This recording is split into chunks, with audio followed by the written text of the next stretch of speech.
Buenos días, tengan todos. Vamos a iniciar con la ayuda de Dios, por supuesto. Sean todos bienvenidos.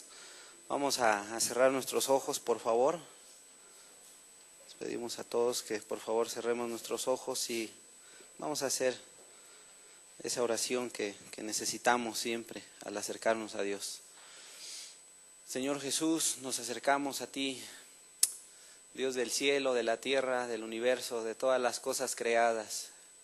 Tú creaste lo visible y lo invisible, Señor, y en ti creemos, Señor, que eres un Dios grande, misericordioso, Dios fuerte. Creemos, Padre, que tú eres misericordioso por la edad. Aún también creemos que no en vano la espada, ni tú ni el ángel, Señor. Padre del cielo, a ti nos acercamos, Señor. Padre, en el nombre de Jesús queremos pedirte que nos ayudes a cada uno de los presentes. Y aún, Padre, sobre todo que nos bendigas con tu Espíritu, Señor, en esta reunión. En el nombre de Jesús, por favor, ayúdanos. Amén.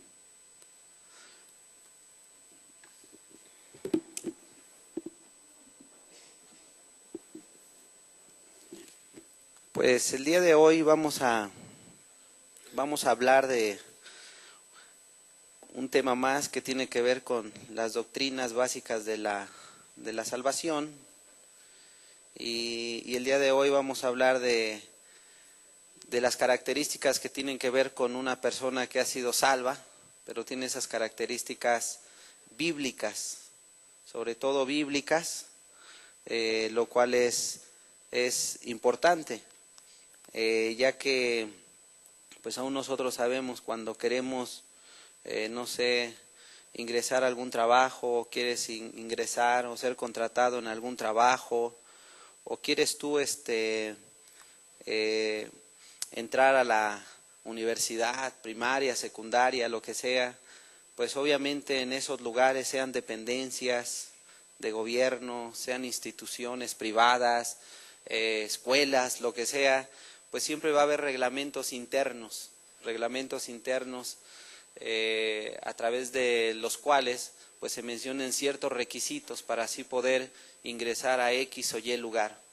Y bueno, así como en instituciones privadas, instituciones de gobierno hay requisitos para formar parte de, pues bueno, así de la misma manera, para poder ingresar a los cielos, o para poder, sin engañarnos, realmente tener esa fe y decir, pues yo con base a la Escritura he sido salvo, pues obviamente tenemos que recurrir a la Escritura.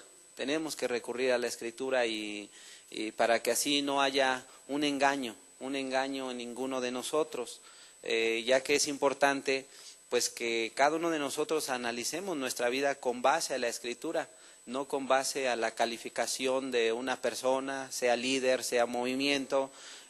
Puede ser bueno, pero sobre todo es que cada uno de nosotros, a la luz de la Escritura, pues analice su vida. Entonces, cuán importante es esto que vamos a hablar el día de hoy, ver solamente algunos puntos, obviamente no se pueden ver todos, son muchos los que la Escritura menciona, pero es importante que cada uno de nosotros, a la luz de la Escritura, pues vea si nuestra vida está bien delante de Dios, que con base a ella pues califiquemos si somos salvos bíblicamente hablando, que a través de ella podamos ver las características que Dios demanda o las características que Dios habla que un creyente, que un cristiano pues va a tener una vez que ha sido salvo por parte de Dios. Y bueno, reitero, el salvo bíblico pues va a tener las características mencionadas en la Escritura, no en un manual ajeno a la Escritura, no en un reglamento, en este caso interno de una congregación,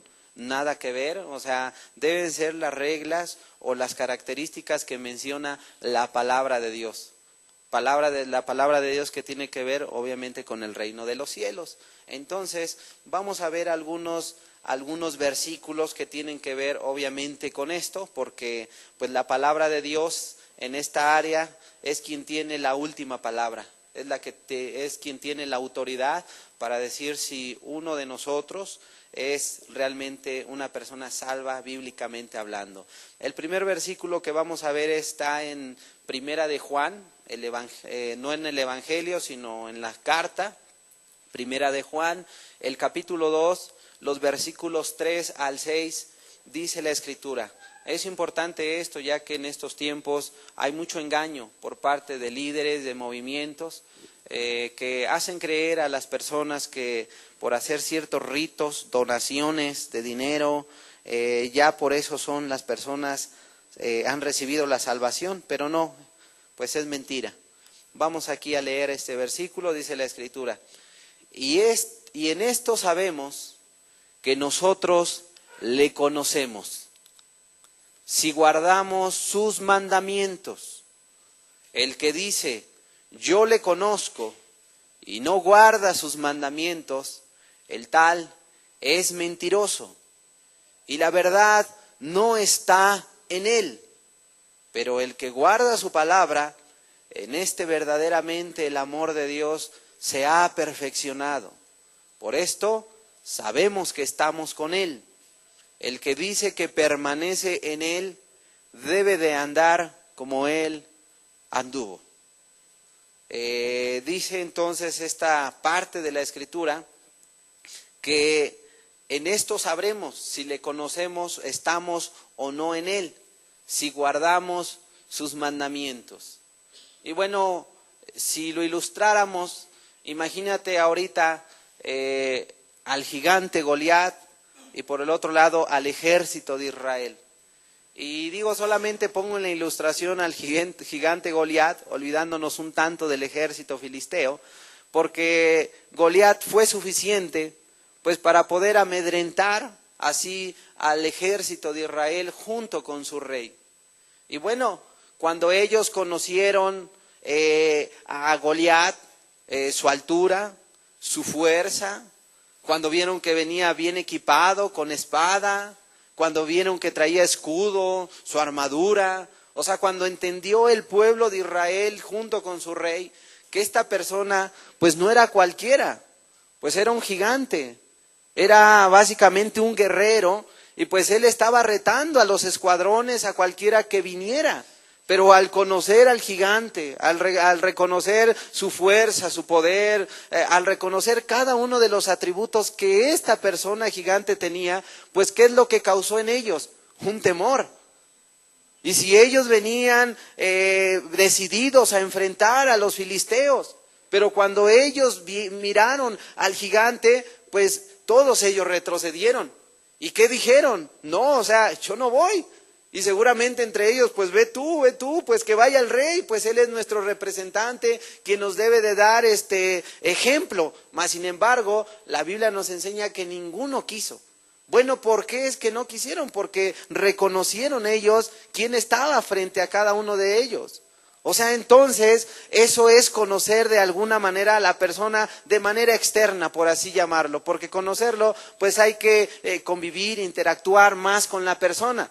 Pero con base a lo que se estaba dando, que era una guerra, que en ese momento es lo que resaltaba, la guerra, el poderío, pues en este caso pues vieron al gigante y dijeron, no, pues yo me echo atrás. Fue diferente con David.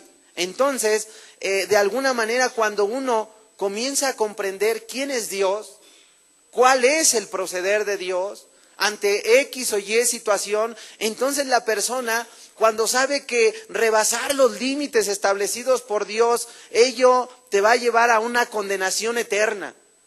Y no solamente ello, sino que te va a acarrear situaciones difíciles en tu vida. Como puede ser cuando tú rebasas los límites de Dios, te puede traer una enfermedad. Puede venir destrucción moral dentro de la familia, se puede desintegrar, los hijos comienzan a tomar caminos contrarios a los mandamientos de Dios. Cuando una persona realmente está enterada de ello, pues eso le va a traer un temor. Y va a decir, no, yo no voy a desobedecer al Dios del cielo. Y bueno, obviamente esto es aplicado en muchas áreas, pero cuando se le deja de conocer a Dios, cuando no se conocen las consecuencias o las bendiciones de Dios, sencillamente la persona pues no quiere, sencillamente la persona no pone por obra el mandamiento de Dios y no le da ningún temor el ponerlo o el hacerlo o el dejar de hacerlo, porque sencillamente no conoce a Dios. Imagínate con la ilustración si una persona, a pesar de lo que miró en Goliat, va y sin el temor, sin la ayuda de Dios, va y le hace frente, pues sencillamente este gigante lo hubiera destrozado. O sea, en un instante. La persona no iba a tener ninguna oportunidad.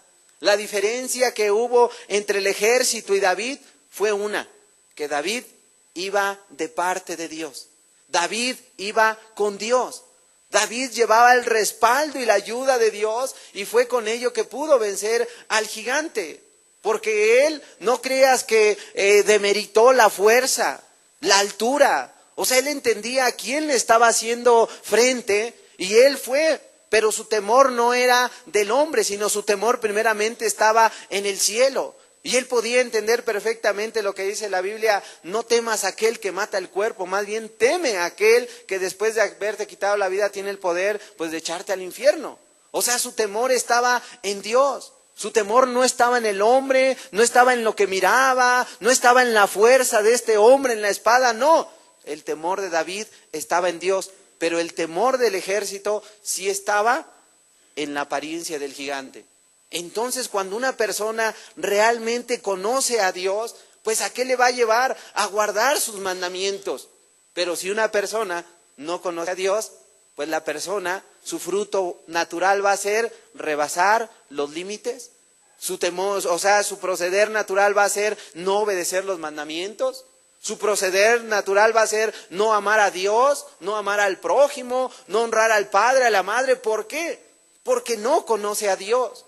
No conoce el joven que si no honra al padre y a la madre, la Biblia dice que el joven muere irremisiblemente. El mandamiento que contiene una promesa. Entonces, no está el temor. No está el temor porque a lo mejor se aprendió el mandamiento de forma intelectual, pero realmente ese mandamiento no le cayó al corazón. Y es por ello que la persona rebasa sin ningún temor los límites. No obedezco al padre, le grito, lo chantajeo y hago con él lo que yo crea que más me conviene. ¿Por qué? Porque no le conoce. Y si dice la persona, yo le conozco, pero no guarda sus mandamientos, ¿qué dice la Biblia? Esa persona es mentirosa.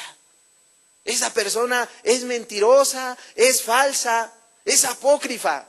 Sencillamente no es de Dios y dice, y la verdad no está en él. Pero por otro lado, el que guarda su palabra dice, este es verdadera en él.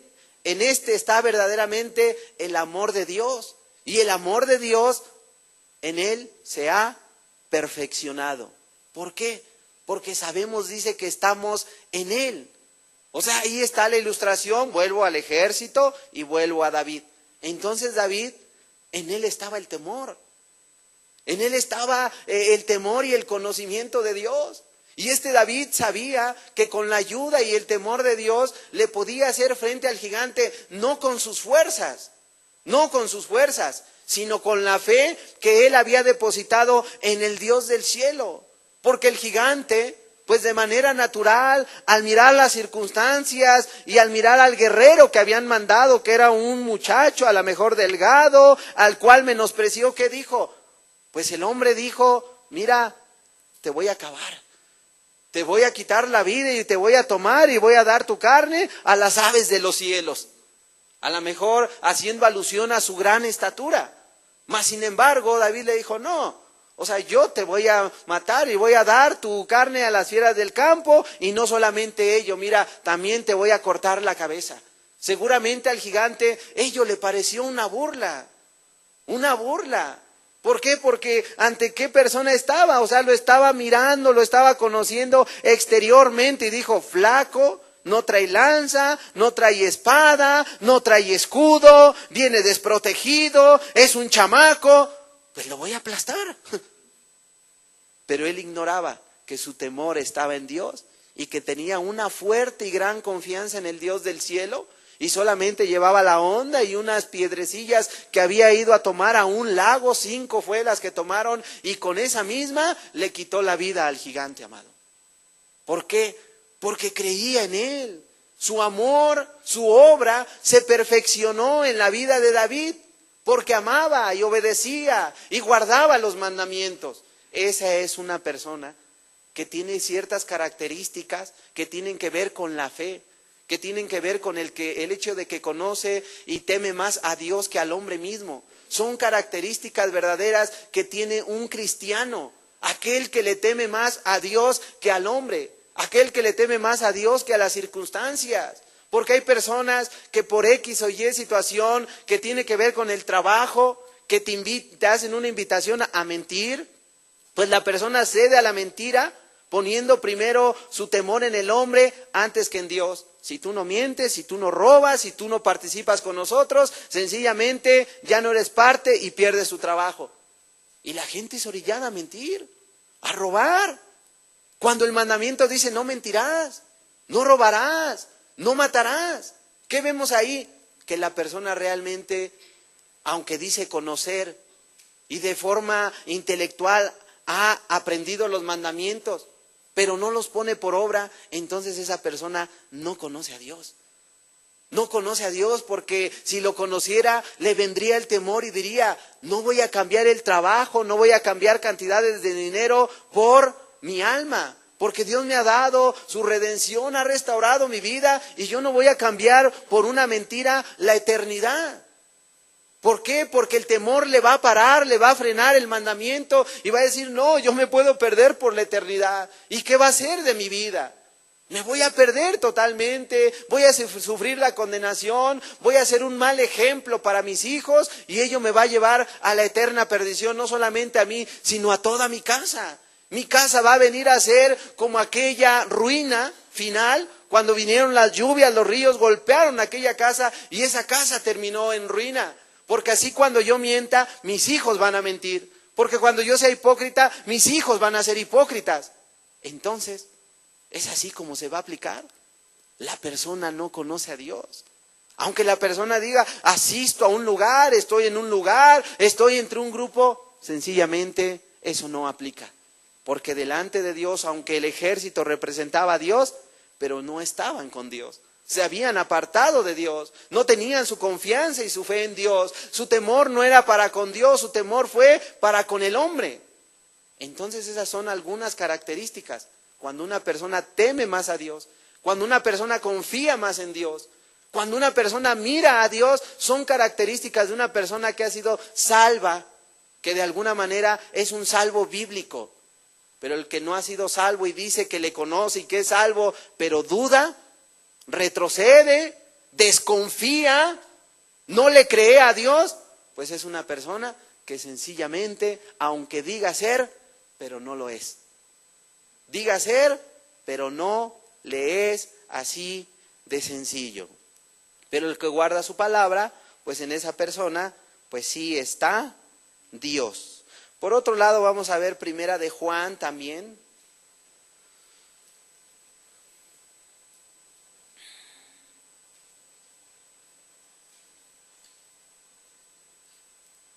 Y ahí dice la Biblia en el texto que acabamos de leer que pues el que permanece el de él debe de andar como él anduvo también. Y pues fue el testimonio de David básicamente ello. Primera de Juan, capítulo 3, versículo 24. Primera de Juan, capítulo 3, versículo 24, dice la Escritura: y el que guarda sus mandamientos permanece en Dios, y Dios en él. Y en esto sabemos que Él permanece en nosotros, por el Espíritu que nos ha dado. O sea que cuando una persona guarda los mandamientos de Dios, llega el momento en que esta persona llega a entender una cosa muy importante. Es que si lo estoy guardando, es porque estoy permaneciendo en Dios. Y obviamente, pues permanecer en Dios, pues ello te obliga, y ya no es una obligación cuando uno ha recibido la restauración por causa de la muerte de Cristo. Ya no se convierte en una obligación, sino en una gratitud que te lleva de manera espontánea a hacer lo que Cristo hizo. Amar, a perdonar, a hacer lo que Dios manda. Y en este caso dice la Escritura que esa persona permanece, guarda y permanece. Y bueno, permanecer, ¿qué es? Pues perseverar, no menguar. O sea, no apartarte del camino, aunque vengan desánimos, tentaciones, pruebas, escasez, situaciones, debe la persona permanecer. Es una persona que continúa sin desmayar en una caminata. A pesar de las constantes dardos, situaciones que van a venir a su vida, la persona pues va a permanecer y se va a encomendar en Dios. Hay personas que permanecen en alguna área del trabajo, en algún deporte. Hay personas que se mantienen. Y obviamente para mantenerse en alguna área deportiva, hablemoslo. Hay un hombre llamado Lan Millard que desde el año 65 hasta el 2010 ha permanecido y ha participado en cada uno de los Juegos Olímpicos que se hacen a nivel mundial. Ese hombre ha permanecido y obviamente este hombre pues ha estado ahí cada 4 años ha estado, a excepción de las Olimpiadas que se hicieron en Moscú, pero su permanencia siempre ha estado en alguna disciplina. Y es una persona que desde temprana edad, o sea, hasta la edad adulta, ha estado ahí y está y permanece. Y es el hombre, pues en este caso, llamémoslo así, de más edad, el hombre más viejo, Lan Millard, de 65 años, que ha permanecido. Pero esa permanencia dentro de esa disciplina en la que participan los Juegos Olímpicos, ¿a qué le ha llevado? Pues digo, a tener una disciplina, a mantenerse, o sea, esforzándose cada día. O sea, ser una persona ahí disciplinada, invertir fuerza, dinero, tiempo en la disciplina en la cual él está participando. Obviamente que no son carreras de atletismo, no es natación. No vayas a pensar, ay, ¿quién es? No. O sea, él monta a caballo. Pero a final de cuentas, su participación pues ha sido constante. Y eso es una idea de lo que es permanecer al menos en una área. Hay otras personas que permanecen mucho en alguna área. Pero bueno, entonces, ¿qué vemos? Que este hombre ha estado en cada uno de los lugares. Eso es la permanencia. Así el cristiano verdadero va a permanecer desde el día en que Cristo lo llama a servirle, hasta el día en que Cristo lo llame para estar por la eternidad con Él, o Dios decidirá. Hay un caso de un hombre llamado Joás. En su tiempo, a toda su familia la mandaron a matar. Pertenecía a la casa real, había sido hijo de un rey. Y lo mandaron a matar a él, a toda su familia, a toda la descendencia de su padre, lo mandaron a matar. Y fue precisamente una mujer llamada Atalía.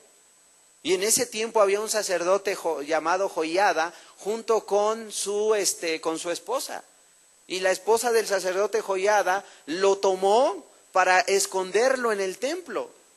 Y esta mujer, Atalía, comenzó a acabar con todos los descendientes del rey. Y sí acabó con todos, solamente el único que se pudo guardar la vida de él fue de este hombre llamado Joás. Y dice la Escritura que pasó el tiempo y pasaron 6 años y el sacerdote Joiada se atrevió a sacar al que habría de ocupar el trono. Obviamente corría un peligro, que Atalía se levantara para darle muerte, pero no, gracias a Dios se levanta y lo puede poner en el trono, pero obviamente era un niño de 6 años y Joiada estaba ahí a su lado para gobernar. Y era un hombre, Joiada, temeroso de Dios. Era un hombre justo, era un hombre equitativo que guardaba los mandamientos de Dios. Y este hombre, Joiada, junto con Joás, comenzaron a gobernar. Obviamente fue creciendo, tomando responsabilidades, pero fueron más de 40 años que Joiada junto con Joás sirvieron a Dios, sirvieron a Jehová, permaneciendo así en lo que Dios les demandaba. Pero cuando muere el sacerdote Joiada, dice la Escritura que este hombre llamado Joás se apartó rápidamente. Se apartó y comenzó a consultar a los muchachos y ellos les daban mal consejo. Inclusive esos malos consejos llevaron a matar al hijo mismo de Joiada. El hijo de Joiada, el sacerdote ya muerto, le reprendía, le exhortaba y le decía que lo que estaba haciendo era en contra de Dios, en contra de los mandamientos. Mas él no hizo caso y lo que fue que terminó matándolo. O sea, ¿qué vemos ahí? Una persona que permanece así, en esa línea, pero de repente mengua. ¡Fum! Y como en la montaña rusa. Se fue de picada, pero ya no volvió a subir, sino que terminó mal su vida. Aquí la palabra de Dios nos dice algo muy importante. El que guarda sus mandamientos permanece en Dios y Dios en él. Este hombre se pudo mantener durante 40 años, entre tanto que tuvo una persona temerosa de Dios a su lado llamado Joiada. No sea que a nosotros nos ocurra de la misma manera. Entre tanto que permanece una persona, un movimiento, un líder a nuestro lado, pues nos vamos a mantener. Pero cuando se aleje, pues sencillamente tu vida va a ir de picada. Cuán importante es que esté la dependencia de Dios en nuestra vida, más que un movimiento, un líder. Cuán importante es que esté la dependencia de Dios y sus mandamientos en nosotros. Hay hombres que se han mantenido, muchos se han mantenido, y tenemos en lista a Abraham, a Isaac, a Jacob, esos patriarcas. Hubo jueces como Otoniel, hubo como Samuel el último. Hubo profetas que a pesar de las circunstancias y situaciones difíciles en las que se encontraron, como Jeremías, Isaías, Amós, que con todo, ahí está el mismo Habacuc, dice la Escritura, que ellos permanecieron en los mandamientos de Dios y Dios permaneció en él. Una persona que ha sido salva bíblicamente es una persona que permanece en una línea. Sí, en esa línea van a venir dudas, van a venir tentaciones, pruebas, van a venir situaciones, pero la persona pues no va a ir de picada. Y si un día la persona cae, la Biblia dice, o sea que si pecares, abogado tenemos para con Cristo. Abogado tenemos para con Dios al Señor Jesucristo. Pero ya lo hemos hablado, habla del pecado, o sea, por comisión, no habla de la práctica. Si tú pecas una vez, pues Dios en su misericordia te podrá perdonar. Pero si estás así como en la montaña rusa, así de una forma así regular, donde subas, bajas, entonces Dios no verá en tu persona una responsabilidad. No verá una permanencia constante. ¿Y eso a qué te va a llevar? A que te pierdas. A que tú mismo dudes y digas, no, yo ya no estoy jugando, porque muchas personas tienen este pensamiento. No, yo caminé, pequé, no, yo ya no quiero ofender a Dios. Y ese pensamiento los va orillando ¿a qué? A que se vayan cada vez más, a alejarse de Dios. O sea, entonces, amado, cuán importante es la permanencia.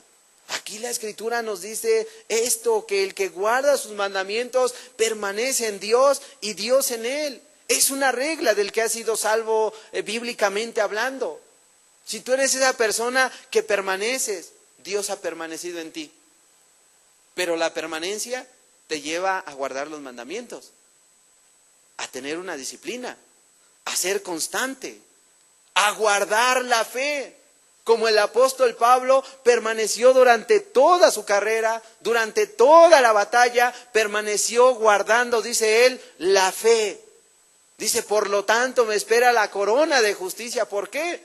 Porque había permanecido en la buena carrera, en la buena batalla que había enfrentado. Él permaneció.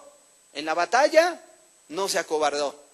En la carrera a lo mejor se cansó, pero él prefirió seguir.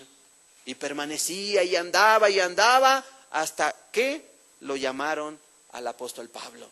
Entonces, el que guarda los mandamientos y permanece en Dios y Dios en él, dice que en esto sabemos que Él permanece en nosotros por el Espíritu que Él nos ha dado. Una característica más del que ha sido una persona salva, bíblicamente hablando, por Dios. El salvo bíblico es obediente a Dios en todo lo que le pide. Si es amar inclusive a las personas, pues las ama. Dice la Biblia en Primera de Juan, capítulo 2, versículos 9 al 11. Primera de Juan.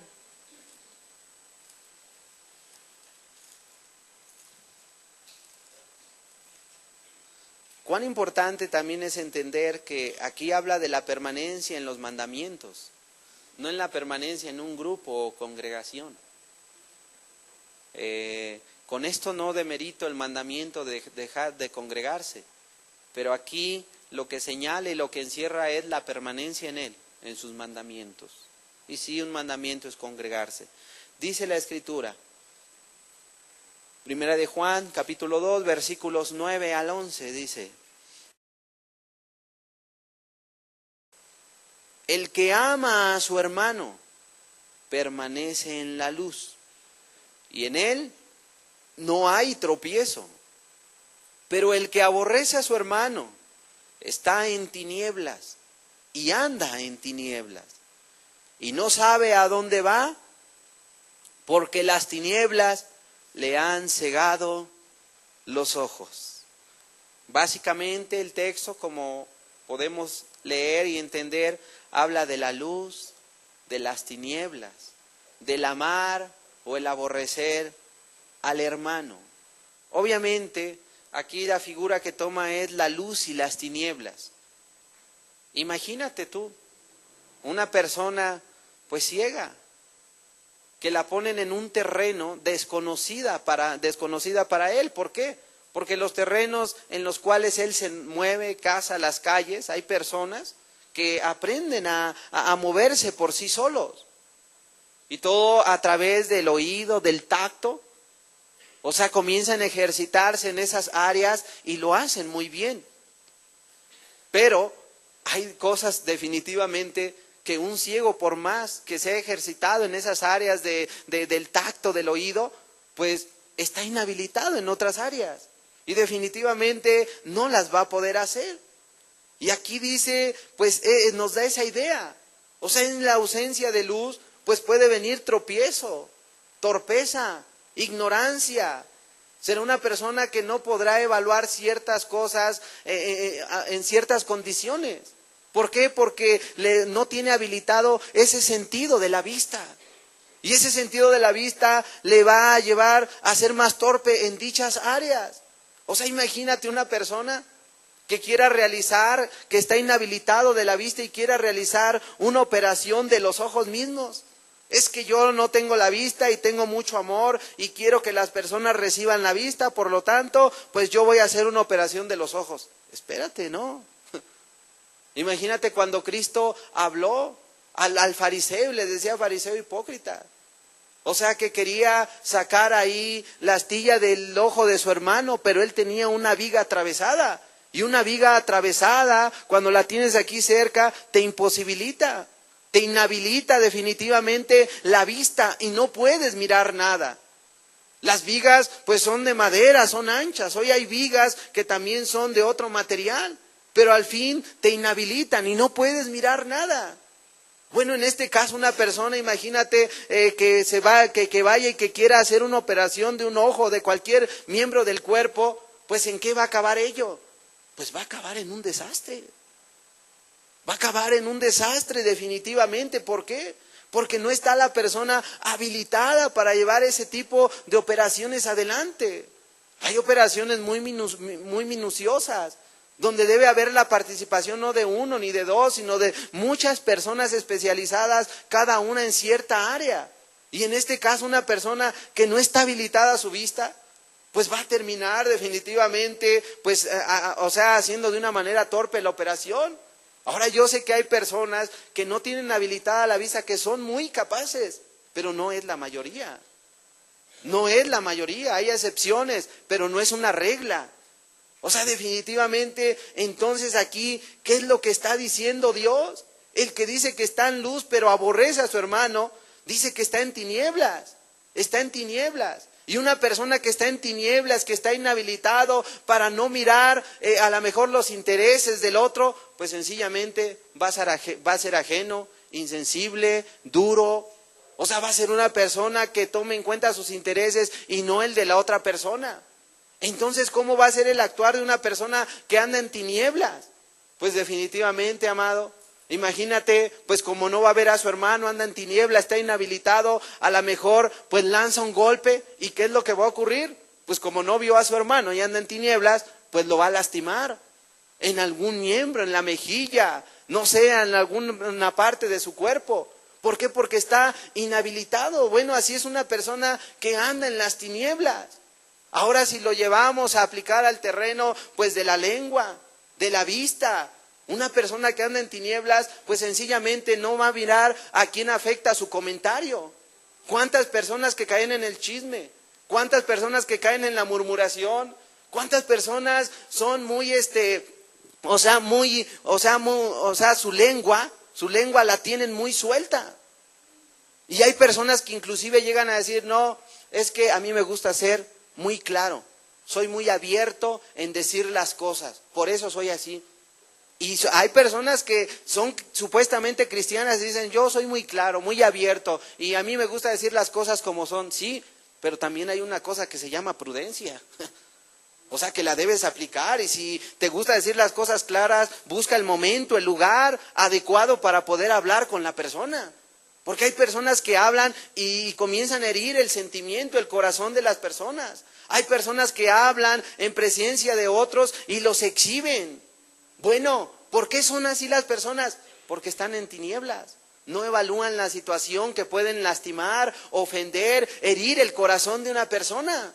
Está bien que te guste ser claro, está bien que te guste ser sincero, pero también sé prudente, porque por la prudencia te puedes perder. La Biblia dice que la casa se edificará, la casa se edifica con sabiduría, pero con prudencia se afirma. ¿Quieres afirmar tu vida? Pues sé prudente también. Y se debe aplicar en la casa, en los hijos, en tu persona, en tu relación para con los demás. Pero la persona que anda en tinieblas, sencillamente habla nomás. Habla por hablar. Es que yo dije una verdad. Está bien, hablaste una verdad, pero lo dijiste en el momento no correcto. No lo dijiste en el momento adecuado. La persona que anda en tinieblas está aborreciendo a su hermano. Con su lengua, con su vista, con su actuar, su forma de proceder, está lastimando a su hermano. No lo ama y no se da cuenta que está afectando, está hiriendo, está lastimando. ¿Por qué? Porque sencillamente está en tinieblas. Y dice la Biblia que el que no permanece en luz, pues es una persona que está en tinieblas. Esa es una característica más de aquel que ha sido salva, la persona bíblicamente hablando. Es una persona que no lastima, que no hiere.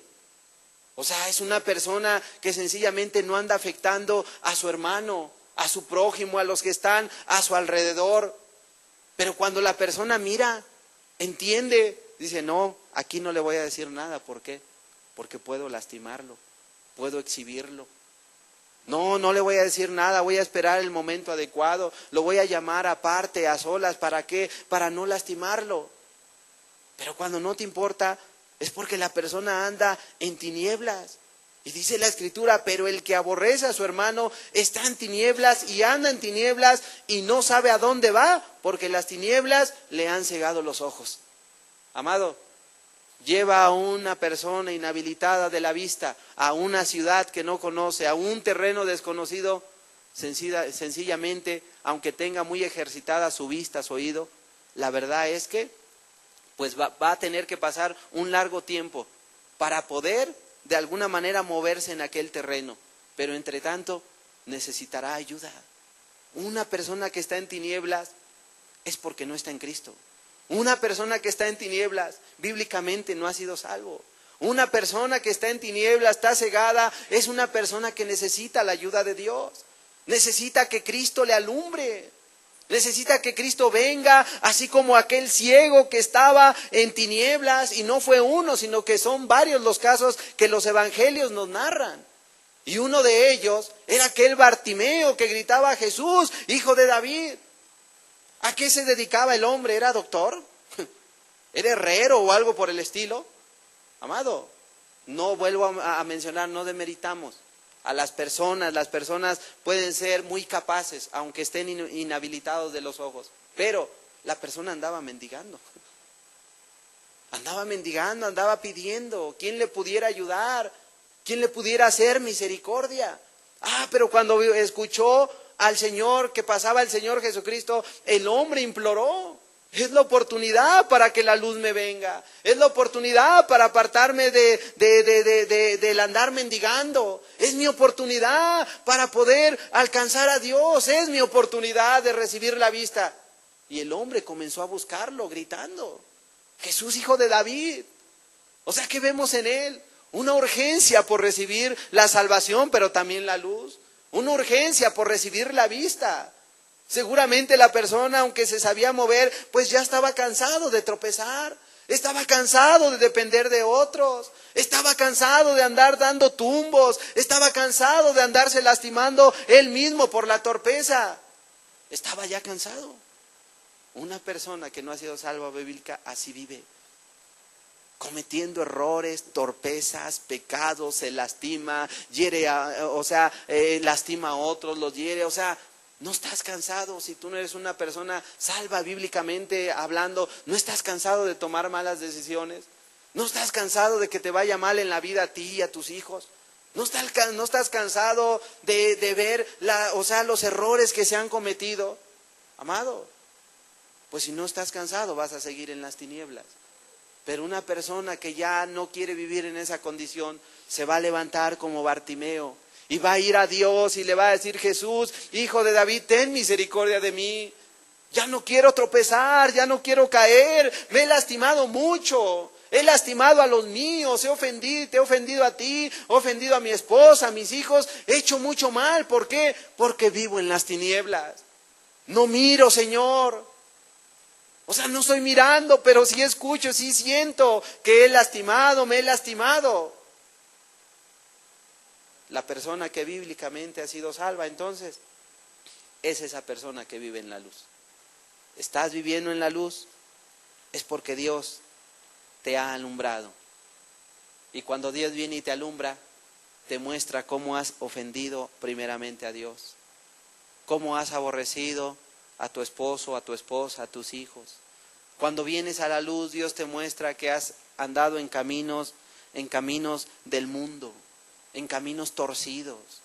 O sea que cuando llega la luz a tu vida, Dios te va mostrando las injusticias en las cuales has caído. Dios te muestra los baches en los cuales puedes caer nuevamente y te haces un lado y dices: si yo caía en esto y ofendía y lastimaba y hería a las personas, no, yo ya no lo quiero hacer. Y la persona se hace un lado. ¿Por qué? Porque ahora está la luz en él. Y cuando la luz ha llegado a tu vida, esa vida va a cambiar de una manera radical, va a ser diferente, porque ahora la luz está en la vida de la persona. Sencillamente la persona va a ser diferente para con su familia, para con él mismo.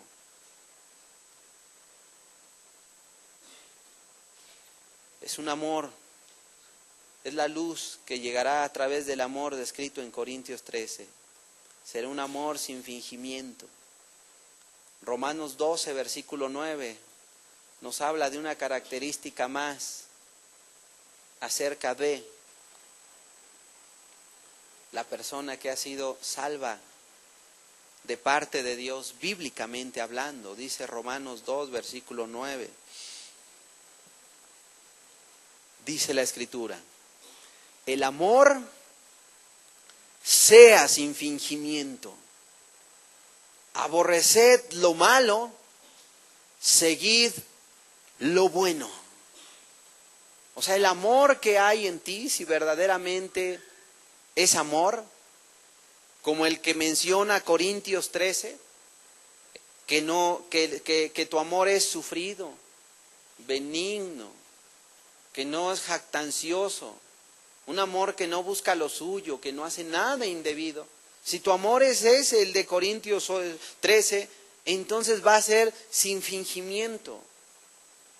La palabra fingimiento, pues también viene de la palabra actor o hipocresía. Y bueno, dice aquí que el que finge aborrece cuando el amor es sin fingimiento, aborrece lo malo y sigue lo bueno. Pero el que finge es porque cae en hipocresía. Y el que es hipócrita se convierte básicamente en un actor. Y un actor de primera tú lo puedes ver en el libro de los Hechos. Un hombre llamado Simón el Mago, el cual se dedicaba a la magia. Se dedicaba a la magia y andaba engañando a la gente y así ganaba mucho dinero. Pero cuando viene Felipe, lo descubre y supuestamente el hombre al escuchar el evangelio cree. O sea, Felipe obviamente iba predicando el evangelio del reino de Dios que tiene que ver con el arrepentimiento y la fe. Y este hombre al escuchar, pues se arrepintió supuestamente. Hizo a un lado la magia. Hizo a un lado ahí a lo mejor los libros. Pero a diferencia de Mateo, si tú los empatas y los pones a la par, pon a Mateo y pon a este mago, hay una gran diferencia. El mago no restituyó. No dice que haya devuelto el dinero. No dice que haya dicho, a ver, vengan los que he defraudado, les voy a regresar les voy a regresar el dinero que yo le robé. No, no dice eso. El mago solamente dice que ahí andaba con Felipe. Supuestamente se arrepintió. Se cambió cambió sus malos caminos, se arrepintió de engañar a la gente. No dice que les dio perdón, pero ahí andaba con Felipe. Y obviamente Felipe andaba predicando. En aquel lugar andaba predicando, en las casas, en las aldeas, en las sinagogas, donde quiera que anduviera andando, ahí les predicaba el reino de los cielos. Y este hombre escuchaba. Y tú te lo puedes imaginar al lado de Felipe, llegando ante las personas, hermano, Dios le bendiga, hemos escuchado de la palabra, predíquenos. A lo mejor el hombre Simón que le acompañaba hasta daba consejos. Por el hecho de ir con esta persona llamada Felipe, oye, tú que vienes con Felipe, ¿qué se debe de hacer en esto?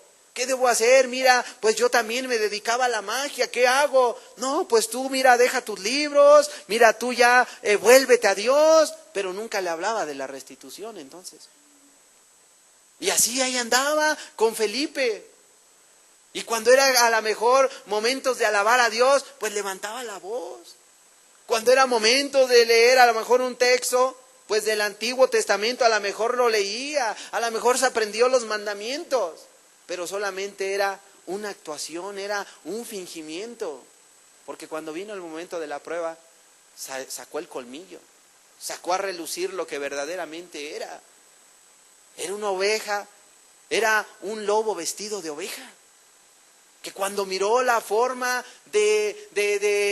cuando miró él la forma o la oportunidad de beneficiarse material, económicamente, pues luego le hizo la propuesta a alguien superior, llamémoslo así, que Felipe. Cuando llegó Pedro dijo, ay, este tiene algo que le falta a Felipe. Vino, oró, descendió el Espíritu Santo. Oh, aquí hay una obra maravillosa. Oye, Pedro, a mí dame eso también, para que a cualquiera que yo le imponga las manos reciba y venga a hacer un gran negocio para mí. Ahí estaba la persona fingiendo. Ahí estaba el actor. O sea, un actor sencillamente va a tomar un papel diferente a lo que es en la vida real. Mostrar, aparentar algo que no es. Y así engañar a la gente que está a su alrededor. No, yo soy discípulo. No, yo soy esto, soy aquello.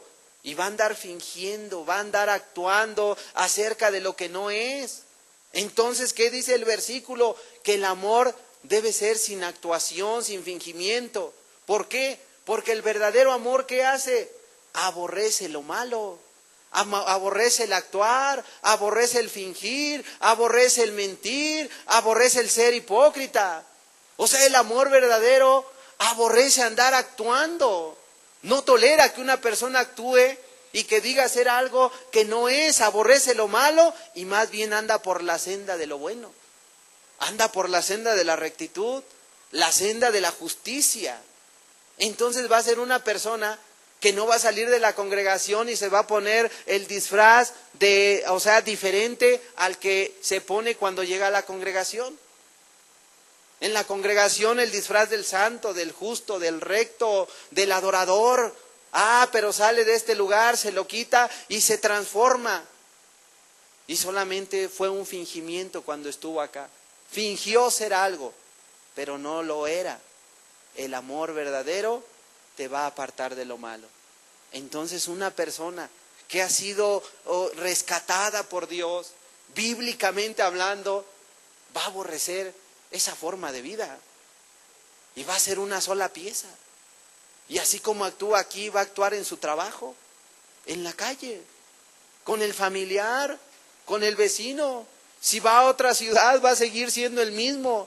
No se va a transformar, porque cuántas personas que de una ciudad viajan a otra ciudad, allá se transforman y comienzan a hacer perversidades en otra ciudad, creyendo nadie me va a ver, aquí nadie me conoce, pero hay alguien en los cielos que lo está mirando.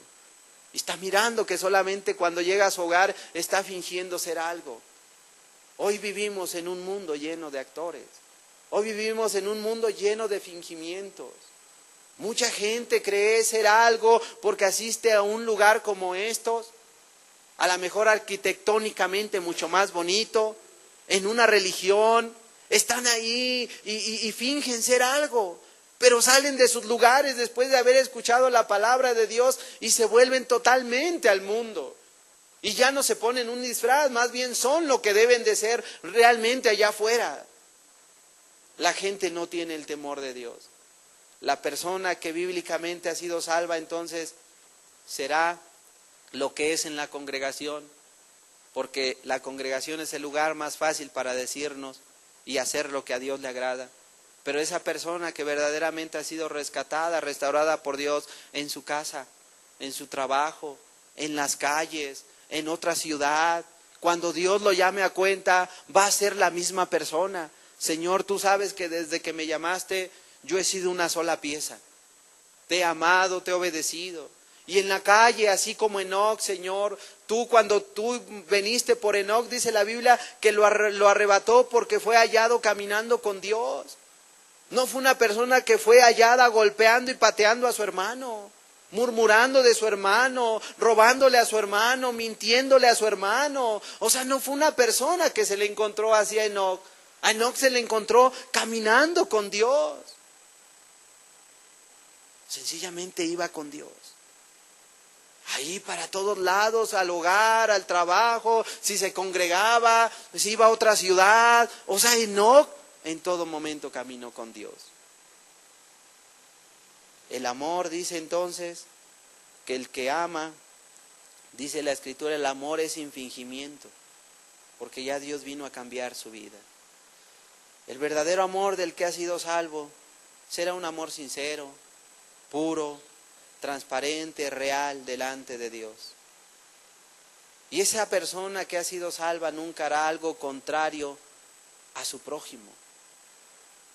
O sea, no va a ser ese actor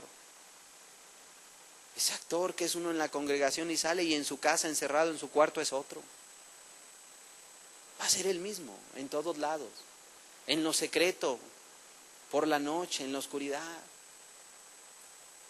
Porque, amado, reitero, pues aquí podemos cargar la Biblia y decir soy, pero ya cuando estás a solas, ¿qué haces? Y hoy con los medios y dispositivos que se manejan, la gente se transforma en sus habitaciones, visitando páginas indecentes. O sea, qué tremendo es que la gente sea así, fingiendo ser algo. Por otro lado, dice aquí la Biblia, Romanos 13, versículo 10, de ese verdadero amor que ha sido rescatado, del amor sincero. Dice la Escritura, Romanos 13, versículo 10. El amor no hace mal al prójimo. El amor no hace mal al prójimo. Así que el cumplimiento de la ley es el amor. Es el amor, dice la Escritura. Entonces, esa persona que ha sido rescatada no busca dañar, no busca hacer nada al prójimo, nada malo. Al contrario, busca el bienestar del otro. Busca el bienestar del otro. Mira en 1 Corintios, en relación a esto mencionado, dice en el capítulo 10, versículo 24, dice lo siguiente: ninguno busque su propio bien, sino el del otro. Ninguno busque su propio bien, sino el del otro. Entonces estos dos versículos empatan, ¿y qué vemos? Son paralelos, que él dice que el cumplimiento del amor, de la ley, es el amor. Y si tú no buscas tu propio bien, sino el del otro, que regularmente se busca primero el interés personal y después el del otro. Pero en Cristo vimos algo diferente, que Él no buscó su interés, pudiendo seguir gozando de la presencia de su Padre, gozar de la presencia de los ángeles, gozar del estar en el trono junto a su Padre y por la eternidad. No, dice la Escritura que Él no buscó lo suyo mismo, no buscó sus intereses, ni peleó por ellos, antes bien dice que Él se despojó para así amar a cada uno de nosotros los presentes. Entonces el verdadero amor, la persona que ha sido salva bíblicamente, se va a despojar. Mirará por el interés de los otros, entrando allí a aquel evangelio que a veces se quiere olvidar y hacer un lado, del cual Jesús dijo: si alguno quiere venir en pos de mí, niéguese, despójese, despójate tú mismo, dice, niéguese a sí mismo y toma tu cruz. Tome su cruz y después ven y sígueme. Jesús enfrentó la cruz, las situaciones, la adversidad, los problemas, las tentaciones. Él sufrió, padeció y sin pecado se mantuvo. Entonces la característica del salvo bíblico va a ser siempre esta: permanecer en esa negación, permanecer en esa cruz. Estará dispuesto a padecer, a despojarse por amor a Cristo y por amor a los suyos. Pero el que no, pues va a retener, no se va a despojar, va a mirar siempre por lo suyo. Y es que yo, después yo y siempre yo. Es que lo mío, después lo mío y otra vez lo mío. Y será esa persona, porque no estará buscando lo suyo, sino lo del otro, sino estará buscando lo de él mismo. Pero el verdadero amor, ¿a qué te llevará? A negarte, a tomar la cruz, a mirar por el interés primeramente de los otros. El amor es el sello del verdadero discípulo de Cristo. Obviamente implica lo mencionado, la cruz y el despojarse, el negarse. Dice la Escritura en Juan 13, versículo 35, el Evangelio en este caso, Juan 13, versículo 35. 13:35 dice la Escritura: en esto conocerán todos que sois mis discípulos. Aquí Dios estaba a punto de dar una característica que habría de diferenciar a los cristianos, a los discípulos, de los no cristianos, de los no discípulos. Estaba a punto de decir: en esto van a conocer. Seguramente cuando dijo esto había expectación, a ver, ¿qué es eso nuevo? ¿Cómo es que nos van a conocer? Ay, a lo mejor va a decir que carguemos los rollos, a lo mejor va a decir que nos pongamos una túnica, una falda, la kipá, el tzitzí, a lo mejor aquí un paliacate, una mascada. ¿Qué irá a decir el Señor? Imagínate a Pedro, a Juan ahí muy atentos, en esto van a conocer. ¿Acaso el Señor nos irá a poner un sello o algo para identificarnos y que digan: este es Pedro, el discípulo de Cristo; este es Juan, el discípulo; es Mateo; este es Andrés, el discípulo de Cristo? No, pues trae el sello, trae la charola. Digo, yo no sé si tú traigas charola, pero delante de Dios no hay charolas. Y si hubiese charola, pues hay un sello que no tiene que ver con algo material o físico. Pero entonces Jesús dijo, en esto conocerán todos que sois mis discípulos, en que asisto en una congregación, en que formo parte de un grupo, toco la alabanza, predico la palabra de Dios. En eso conocerán que sois mis discípulos, en que te pones un saco y una corbata. Y por eso no cambiamos de saco, para que nos identifiquen bien. Que si traemos otro van a decir, no, no es el mismo. Ya cambió el sello. No, amado, no es el sello. Entonces dice, ¿qué, Señor? ¿Qué? Si tuvieres amor los unos con los otros. Ay, a lo mejor Pedro miró a los demás y hasta, Señor, ¿cómo? ¿Por qué el amor? ¿Por qué no otro sello? Si amas a Andrés, si amas a Juan y Jacobo, aquellos que se te adelantaron para pedir que uno estuviera a la derecha, a la izquierda, entonces vas a ser mi discípulo, Pedro. Ay, Señor, cosa difícil has pedido. A ver, mira al que está a tu lado, hermano, amigo, congregante. Míralo, míralo. El que está a tu derecha y a tu izquierda. No nomás el que está a tu derecha. Y si no hay nadie a tu lado, mira al que está adelante y atrás. Y a ver, dile Dios te bendiga. A ver, hermano, dile Dios te bendiga. No a tu esposo ni a tu esposa. Sí. Pero no va a decir te amo. Pero llegando vas a ver. No, dice, en esto conocerán que son mis discípulos. Ahora el amor no son palabras. El amor es sufrido. ¿Por qué no le dices ahí a tu hermano, espérame, veo que ya está sudando, ya está haciendo calor, espérame, ahorita vengo, voy a traer un vasito de agua? Y vas y le traes ahorita un vasito de agua. Pero no vas a llegar y se le echas en la cara, no. Dicen esto, conocerán, son mis discípulos, en que sean. Dale un abrazo a tu hermano, no a tu esposa.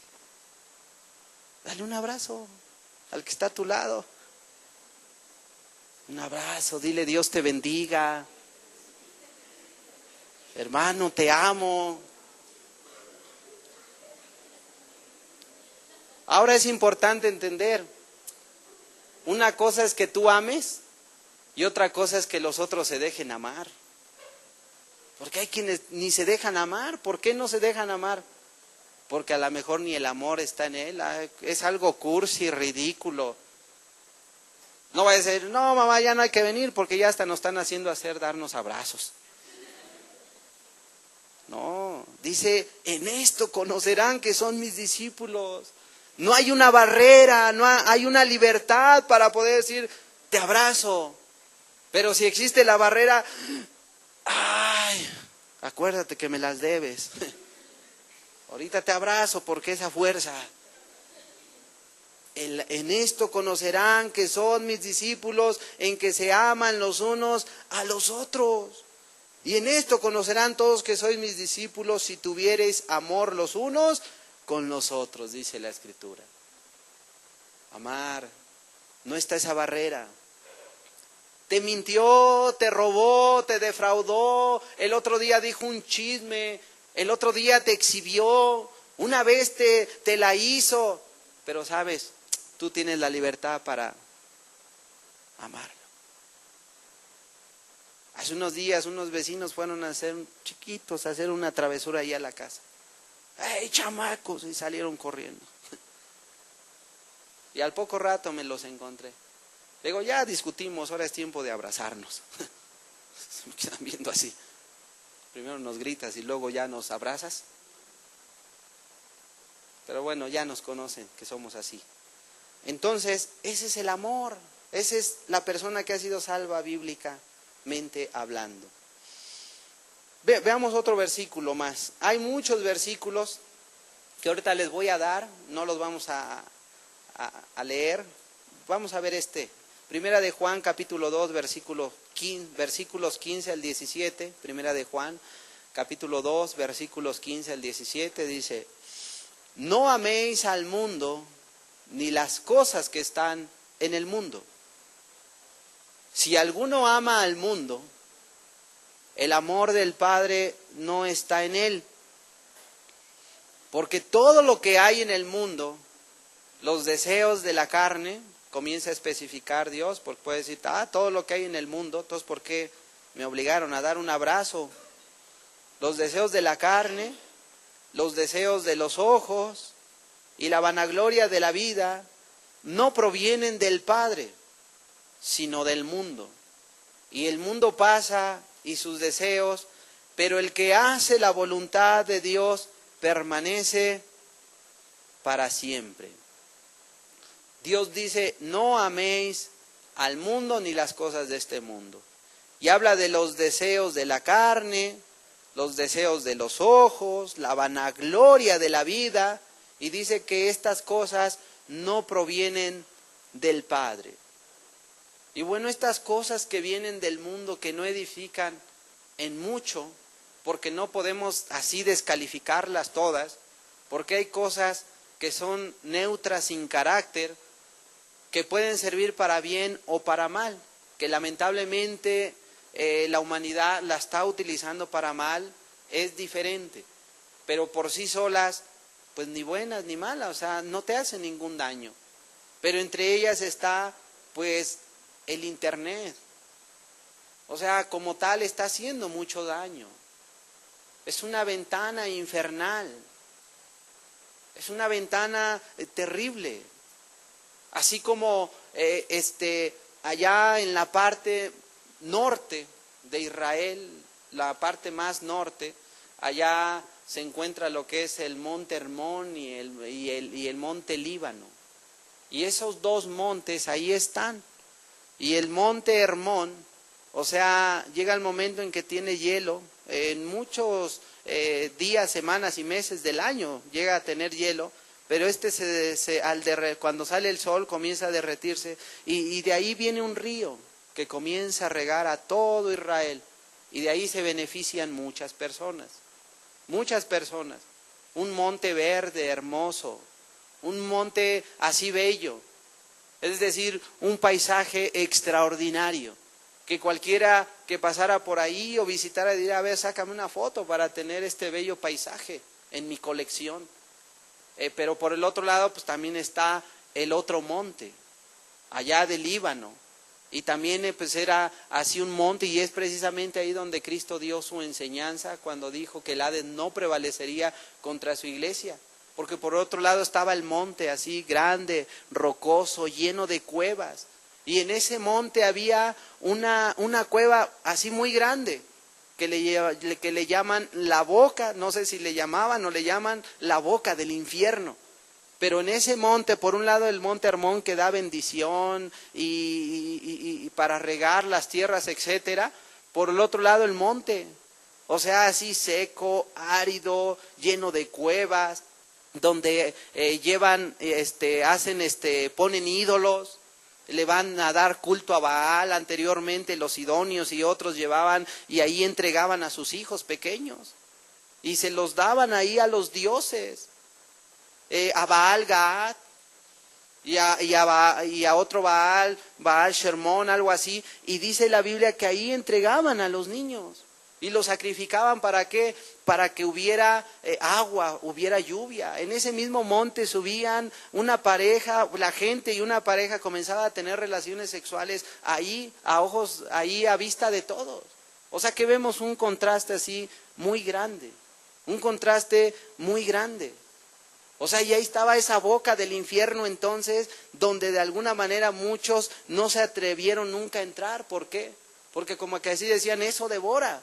Entonces Jesucristo, cuando miró eso, Él dijo, las puertas del Hades no prevalecerán contra mi iglesia. Pero señalando como algo, como retando a eso, diciendo, Pedro, Juan, Jacobo, ustedes estén firmes. ¿Por qué? Porque Dios los va a ayudar. Dios los va a ayudar a mantener firmes. Vendrán situaciones, adversidades, amenazas, pero Dios los va a ayudar, porque esa es la promesa. Las puertas del Hades, esa boca del infierno, no va a prevalecer contra mi iglesia. Pero hoy así pongo esta ilustración, porque en la vida de muchos está esa boca del infierno, que representa en muchas ocasiones el Internet. Se ha vuelto una boca del infierno. Y la verdad es que está devorando niños, jóvenes, adultos, ancianos, a todo tipo de personas lo está devorando. Que es una herramienta que muchos están utilizando para trabajar y es buena. Pero hay muchos otros, y son la mayoría, los que se están saliendo de ello. Porque en esa boca del infierno hay mentira, hay odio, rencor, pornografía, o sea, hay infinidad de maldad y muchos están atreviendo a entrar y ya no están saliendo. No están venciendo contra las puertas del Hades, más bien esa boca del infierno se los está tragando, se los está devorando. Y esa misma boca del infierno que estaba llena de ídolos, los llevaba al infierno mismo. Y esta boca de la cual te estoy hablando, está llevando al infierno mismo a la humanidad. O sea, es un medio que se está utilizando. Antes los jóvenes los veías haciendo deporte en las canchas. No. Oye, amado, esos lugares los están convirtiendo en, no sé, en dependencias de gobierno. ¿Por qué? Porque no hay quien las utilice. ¿Dónde están los niños, los jóvenes? ¿Dónde están aquellos que utilizaban esas áreas? Hoy están en el Internet, en los dispositivos, en los medios. Oye, amado, la verdad es que, digo, si yo tuviera yo tengo hijos, pero la verdad, pues no les daba la libertad de tener un dispositivo, honestamente. Pero muchos padres sí lo están haciendo. Cuando hay internet abierto ya en muchos lugares. O sea, qué lamentable y triste. Es como poner, dicen por ahí, a poner a Sansón, o sea, te quieres poner con Sansón a las patadas. Es como poner a un Goliat y a David. O sea, cualquiera que se le hubiese dicho, a ver, ¿tú cómo ves? ¿Es justo o es injusto? A ver, ¿tú por quién crees que va a ganar? ¿Por quién apuestas? Pues cualquiera hubiera dicho, no, pues yo por Goliat. Sabemos que la diferencia fue Dios, pero Goliat tenía todas las posibilidades de aplastar a David. Algo así está ocurriendo. El gigante del Internet está aplastando a la humanidad. Y la humanidad va detrás ahí y se están metiendo. No améis al mundo, dice Dios. No te metas a la boca del infierno. Al Señor tu Dios no tentarás. ¿Por qué lo tientas? ¿No ves que Dios te está diciendo no améis al mundo? No me tientes. Entonces, esa es una ilustración de no amar al mundo. Ni las cosas que están en el mundo. Sí puedes amar a tu madre, a tu padre, honrarlo, a tu prójimo, hacerle misericordia. Pero se refiere sobre todo a las cosas que tienen que ver con el pecado, los deseos de la carne. Es un deseo que se despierta en tus ojos y te lleva a meterte, sumergirte nuevamente en la ventana o ahí en la boca del infierno. Y ahí están los jóvenes chateando, viendo videos y de una página van a otra y otra y otra y de repente ya están en el mismo vientre. Están metidos ahí dentro de... En la mera matriz de la boca del infierno, ahí están. Entonces, amado, no améis al mundo, dice la Biblia. Los deseos de la carne, los deseos de los ojos, dice. Porque fue a través de los ojos precisamente que el diablo, comenzó ahí a tentar a esta Eva. Y esta Eva fue a través de los ojos. ¿Y qué dice la Biblia? Que si vuestros ojos, hay tinieblas, ¿cuántas no serán las tinieblas? Entonces, cuán importante es guardarnos de este tipo de dispositivos, guardarnos de esa situación. Porque si no, imagínate, esa ventana del infierno te va a arrancar a tu joven. Muchos padres dicen, es que no sale, no convive con nadie, solamente está en su cuarto, yo lo estoy vigilando, pero sí, pues el internet ahí prendido, el módem encendido, el dispositivo, sea el iPad, sea la computadora, y ahí están metidos. Cuando, aquí mismo se han dado instrucciones, una computadora para la familia y que esté en la sala donde todos vean. Y como ahora son portátiles, pues si tú estás en la cocina, estás lavando, pues llévatela. Luego hay cosas que investigar. Menos nosotros le hacemos así. Si mi esposo está lavando, a ver, sácale una mesita y ahí, frente a ti. Solamente, pues, 3, 4 minutos, se acabó. Personas que pasan 1, 2, 3, 4 horas metidos en el internet para hacer una tarea, una investigación. Una investigación, amado, quieres investigar algo, le pones una palabra y te aparece no 1, ni 2, ni 1000, ni 2000 referencias. Te aparecen miles y miles. Y rápido le das copiar y mira, ya tienes ahí la información. Se acabó. 4 horas.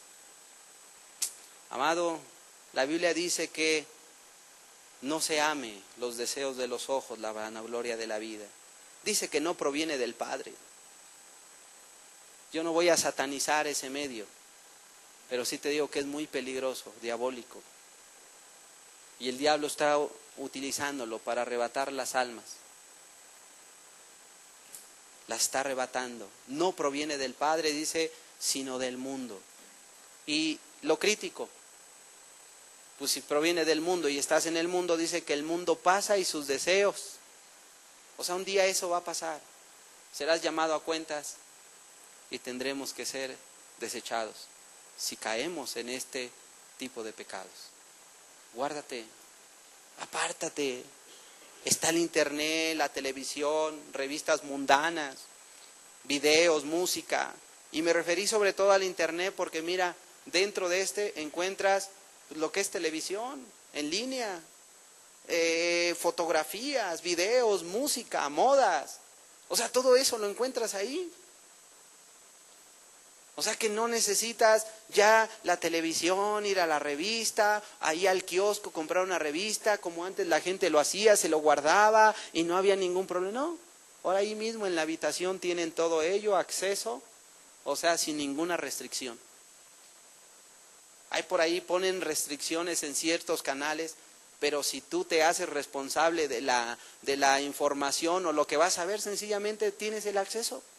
O sea, esa no es ninguna restricción. Porque al fin terminas cumpliendo el requisito y mira, no hay ningún problema. Tienes acceso a las páginas.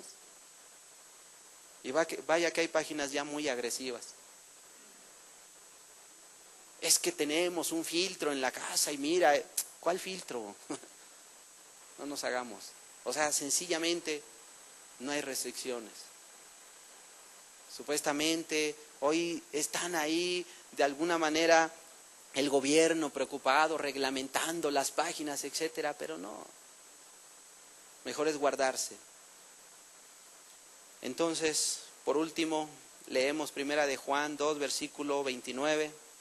Dice la Escritura, 1 de Juan 2, 29, dice: si sabéis que Él es justo, sabed también que todo el que hace justicia es nacido de Él. Una persona que es nacida, nueva, un recién nacido, limpio, sin pecado. ¿Cuándo has escuchado un bebé recién nacido que diga malas palabras? Que tome, que fume, que odie. No, es más, ni habla, lo único que hace es llorar. Ese sistema de alarma que Dios puso en él para decir, tengo hambre, tengo sed, estoy mojado, ven a cargarme. Así lo entendemos, los que hemos sido padres, los que somos padres más bien. Y así no te hablan, papá, ya me hice pipí. No, sencillamente llora, lo debe revisar, etcétera. Así es una persona nacida de nuevo, apartada, alejada, limpia, ya no tiene nada que ver con el pecado. ¿Cuándo has visto que un bebé se levanta y se mete al internet? Se mete a una cantina, tiene la tentación de...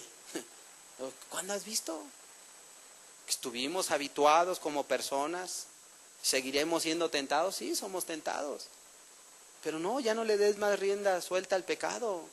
Dios te ha limpiado, restaurado, has nacido de nuevo. No corras a las cosas malas, no corras al camino ancho, no te metas nuevamente en tentaciones, situaciones difíciles. No, detente. Sencillamente por ello Jesús utilizó esa ilustración. El bebé inhabilitado para hablar, el bebé inhabilitado para correr. Pues ¿qué ves ahí? Una dependencia total en el padre, la madre o el tutor. Así es el nacido de nuevo. una persona dependiente de Dios y de este libro, de su palabra. Y si corre, ¿a quién va a correr? Si gatea, ¿a quién va a gatear? A la palabra de Dios, a Dios mismo. Y vaya que cuando una persona es nacida de nuevo, Dios a ello nos lleva. Ignoras qué debes hacer en qué situación, y si vas y te postras delante de Dios, Señor, no puedo, ayúdame. Y vas y le lloras. O sea, qué ilustración tan hermosas tomaba el Señor Jesucristo refiriéndose a un recién nacido, un bebé. Por eso Jesús dijo que el que se hiciera así como niño, no dijo como bebé, pero así viene a ser la persona que ha nacido de nuevo. Por eso la Biblia dice, si sabéis que Él es justo, sabed también que todo el que hace justicia es nacido de Él. Él es justo, tú eres justo porque fuiste nacido de Él. Entonces, de ahí toma esta ilustración. Puedes ver ejemplos, muchos en la Biblia, gente que nació de nuevo. Imagínate, el Gadareno, ese hombre corrompido que tenía una legión de ángeles, de demonios, 1,500, 3,000, se difieren en el número, pero de alguna manera eran muchos. Imagínate, la Biblia dice que este hombre, Jesús les dijo, salgan. Y salió, ¿cómo te llamas? Legión, salió. Fueron al hato de cerdos, ahí se despeñaron y el hombre estaba en su juicio cabal. Pero ya vestido, dice la Biblia. Andaba desnudo cuando estaba con los demonios, pero luego ya estaba así vestidito y luego le dijo, Señor, llévame contigo. Quería estar ahí con el Padre, con su Señor, pero le dijo, no, ve y cuenta cuán grandes cosas el Señor ha hecho contigo. Imagínate. O sea, ahora estaba vestido, imagínatelo cuando fue a Decápolis, que es donde predicó, donde fue a los suyos. Imagínate antes de conocer a Cristo, cómo trataba a los suyos. A lo mejor, no por nada tenía esa legión de demonios. Gritaba, amenazaba, golpeaba, o sea, a lo mejor ya le tenían mucho miedo, su familia, sus hijos y sus vecinos. Ahora imagínate llegando al hombre gadareno. ¿Quién sabe cómo se llamaba? Llegando nuevamente a su hogar y cuando llegó a la esquina, a lo mejor ahí andaban los niños corriendo y de repente alguien dijo, ¡ahí viene! Después de tanto tiempo. Imagínate cómo se habrá puesto ahí el ambiente. Nomás con el, ¡ahí viene! ¿Cómo le llamaban? Yo no sé. Pero dijeron, ¡ahí viene! O sea, se prendieron las alarmas. Y ahí rápidamente todos se alarmaron y ¡fum! De repente nadie había en la calle ya. A lo mejor a la viejita que un día había golpeado, a lo mejor el vecino que un día lo amenazó, se metió y entró. A lo mejor un día alguien le robó y dijo, no, vamos para adentro. Y todos comenzaron a meterse. Aquel que antes llegaba, pateaba, tiraba la puerta y hacía muchas cosas, había nacido de nuevo. Aquel que no sabía ahí pedir un favor, aquel que no sabía tocar las puertas, él llegaba y tiraba, pero había nacido de nuevo. Imagínate qué sorpresa cuando llegó y de entrada no llegó precipitado ni gritando a lo mejor. Y llegó a su casa y sus hijos adentro, su esposa, hijo, a lo mejor estuvo ahí 1 hora tocando. Y ellos dijeron, oye, no grita. No patea la puerta, toca y toca, cuánta paciencia. Oye, ¿no te habrás equivocado? A lo mejor ni es él.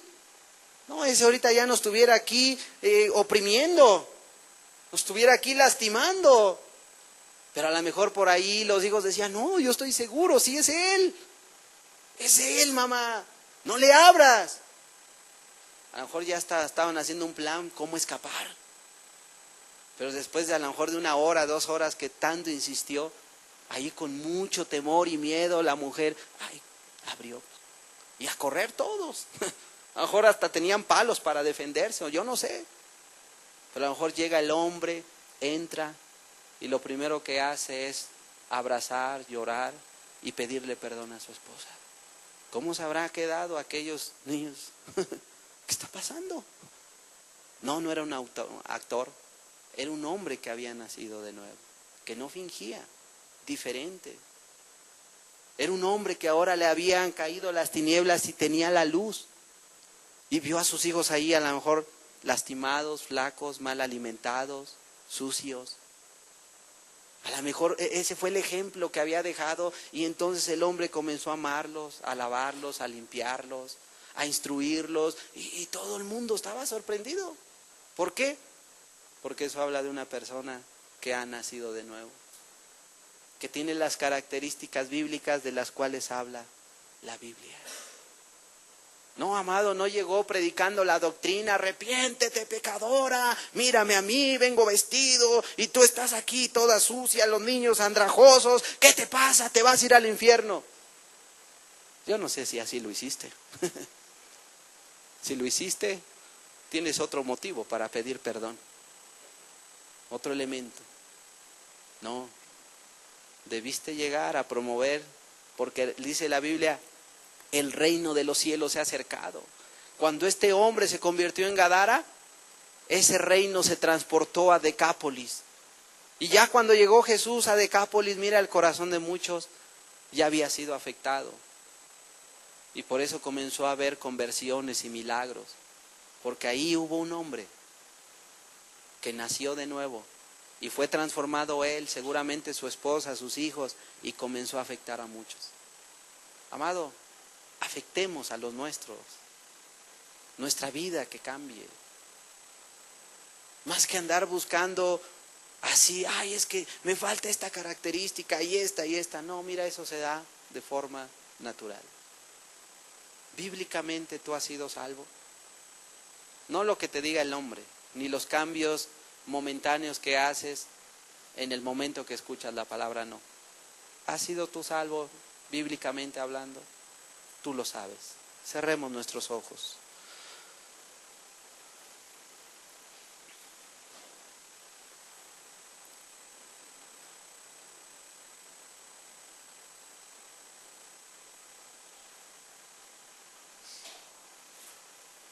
Jesús, cuando comenzó a predicar, él dijo: el reino de los cielos se ha acercado. Arrepentíos y creed en el Evangelio. Pero lo primero fue esto: el reino de los cielos se ha acercado. Así el gadareno lo primero que hizo en su hogar fue acercar el reino de los cielos. Oh, qué impresión e impacto debió haber habido en el corazón de la esposa, de los hijos, los familiares. Qué impacto tan grande debió haber habido en el corazón de los vecinos, aquellos hombres que le conocieron. Imagínate, qué impacto tan grande debió haber tenido el testimonio de este hombre, que seguramente fue conocido por muchas personas. Oh, debió haber sido grande el impacto, porque el hombre no llegó a amenazar, no llegó gritando, no llegó imponiendo. Oh, el hombre no llegó amenazante, el hombre llegó de forma diferente. Llegó a aquel lugar acercando el reino de los cielos. ¿Por qué? Porque en su vida su vida fue transformada. A su vida llegó Jesús. Y bíblicamente hablando, este hombre gadareno fue transformado. Se veían las características de él, de Jesús en su vida. Fue un hombre que básicamente se le podría decir que era un hombre bíblico. Así, amado, debe ser nuestra vida. Nuestra carta de presentación definitivamente debe ser esta: el haber sido formados por la palabra de Dios, no por un movimiento. Porque el libro básico, nuestra máxima regla de conducta, es la palabra de Dios. No es un libro, no es una confesión de fe, es la palabra de Dios. Es la palabra de nuestro Señor. Y así, amado, de la misma manera este hombre gadareno fue transformado de una manera impresionante. el que amenazaba, golpeaba y gritaba, aquel que había maltratado, aquel que había desintegrado a su familia, seguramente ahora regresaba para pedir perdón, para acercar el reino, para amar, para servir. Amado, no has venido a ser tú como ese hombre gadareno. No has venido a ser tú como aquel ejército de Saúl. No has venido a ser esa persona que se aparta de los mandamientos de Dios y no permaneces en Él. No has venido a ser esa persona que no ha nacido de nuevo. Si tú revisas tu vida a la luz de la palabra de Dios, ¿realmente estás a la altura?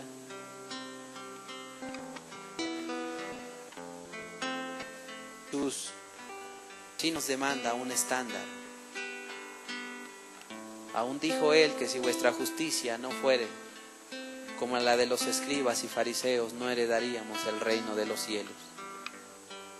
¿Sabes?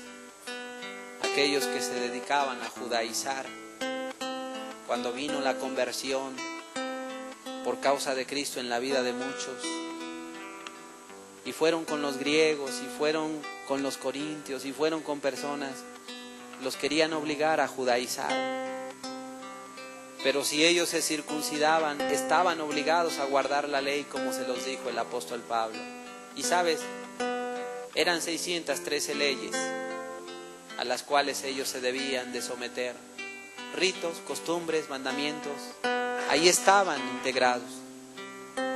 Era todo un peso, era todo un yugo. Pero en Cristo, aquel que vino a resumir la ley y los profetas, dijo: amarás al Señor tu Dios y amarás a tu prójimo. En esto se resume la ley y los profetas.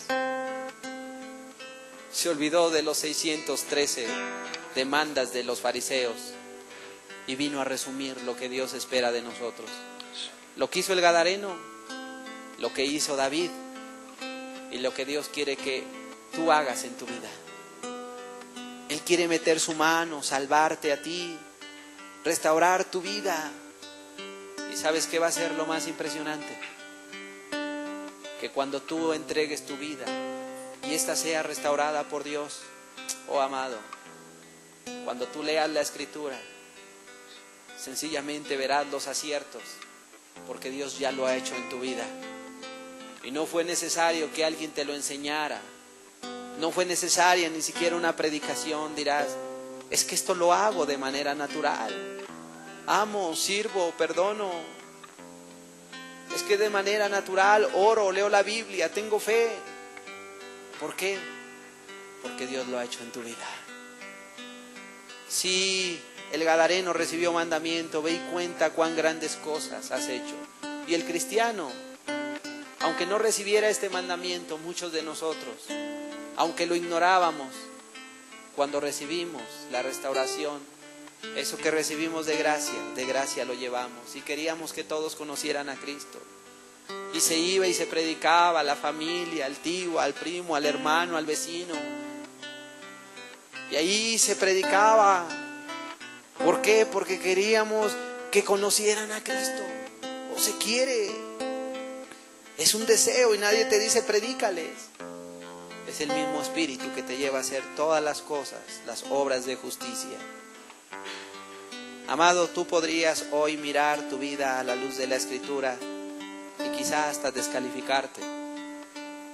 Pero si hoy vienes a Cristo y le entregas tu vida, arrepintiéndote de todos tus pecados y dejándolos de hacer, confesando tu pecado y apartándote de él, alcanzarás misericordia. Pero obviamente, como lo mencionamos en estudios atrás, debes tener fe y creer en Él, que te puede sostener, que te puede ayudar. Fe para confiar en el Señor y mantenerte firme en esta caminata. Una caminata donde no mires a derecha ni a izquierda, sino a Cristo. Una caminata donde apartes del pecado, del odio, del fingimiento, del error. La decisión es de cada uno de nosotros, ya que Dios hoy extiende su misericordia para que vivamos conforme a su voluntad y podamos venir a ser personas con esas características bíblicas que hablan de aquel que ha sido restaurado.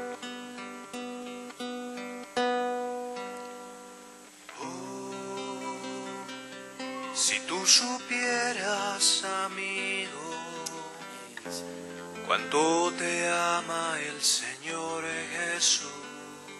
Él te ama a ti. Oh, si tú supieras, amigo, cuánto te ama el Señor Jesús. Él te enseñará a amar, traerá luz a tu vida. Sería tu paz como un río y tu justicia como ondas del mar.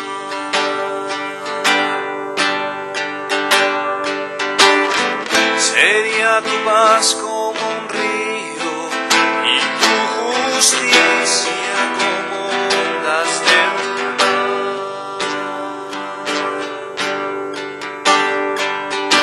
Oh, si le entregares, amigo, tu corazón a mi Señor Jesús.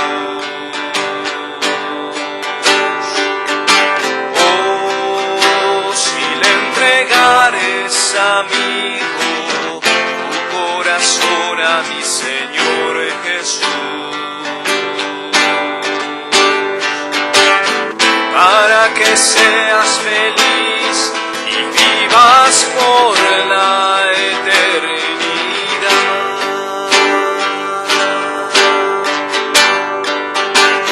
para que seas feliz y vivas por la eternidad.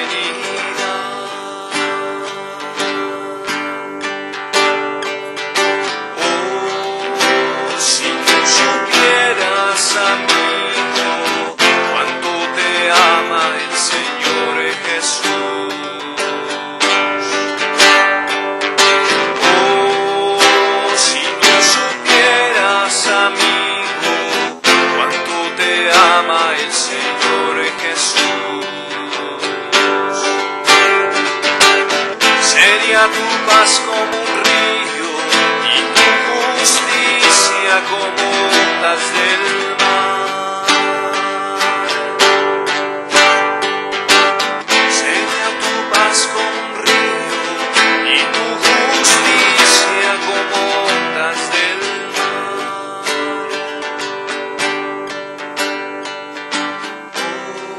Oh, si le entregares, amigo, corazón a mi Señor Jesús. Oh, si le entregares, amigo, tu corazón a mi Señor Jesús, para que seas feliz y vivas por la eternidad.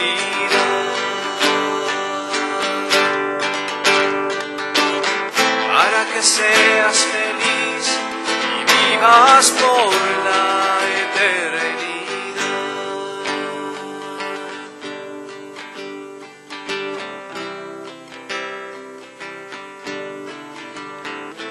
Amén, Señor.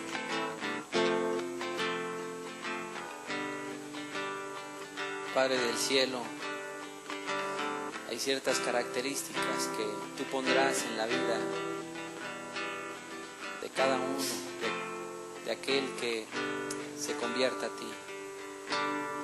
Porque Padre, así como se puede diferenciar un bombero de un piloto aviador, y así como se puede diferenciar, Señor, a un deportista con un comerciante o albañil, así también, Señor, de la misma manera, en el cristiano se verá, Señor.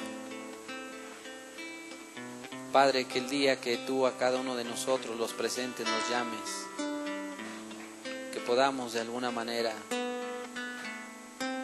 encontrarnos con lo que tú demandas, con cada una de las características y los frutos que tú demandas. Señor, te damos gracias. Guarda tu palabra, Señor. En el nombre de Jesús, bendice a cada presente, a cada familia. A ti te lo rogamos, en el nombre de Jesús. Amén.